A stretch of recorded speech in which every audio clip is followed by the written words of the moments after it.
Article.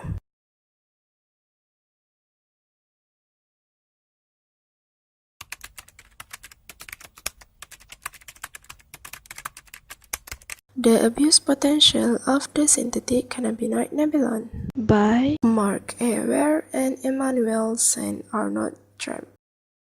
This article explains about Nabilone, which is synthetic cannabinoid drugs that have the potential of being abused by certain people in Canada.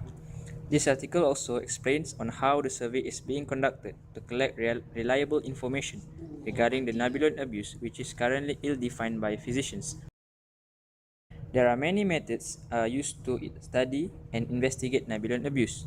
Methods involved including scientific literature, popular press, internet database, provincial database, as well as focus interview with the medical professional and law enforcement agencies. This wide range of sources help to provide different levels of information and perspective, painting a global picture that probably reflects the current attitude towards Nabilone abuse in Canada. The diversity of the sources will help to decrease the probability of bias, especially when using only one specific reliable source.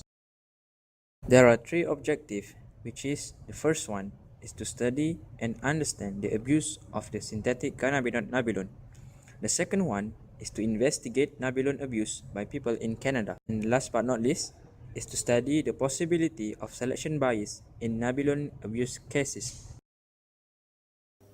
Method. The researchers used the snowball sampling to detect signals that Nabilone was being used or reported as a drug of abuse.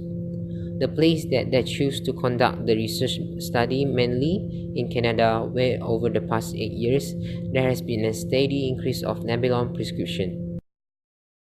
The targeted people were approached by organizing interviews based on a series of referrals among people related in various ways. This type of non-random sampling using snowball methodology was employed to identify subjects for interviews. The researchers are more focused on the situation of Nabilone abuse, and the information was retrieved from those who were most likely to have contact with individuals using Nabilone, rather than focusing hard-to-reach population of drug users or potential abusers themselves.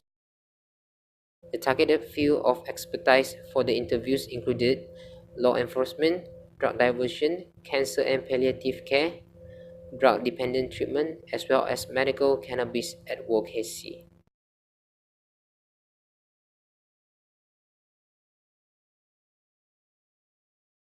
Created using Powtoon.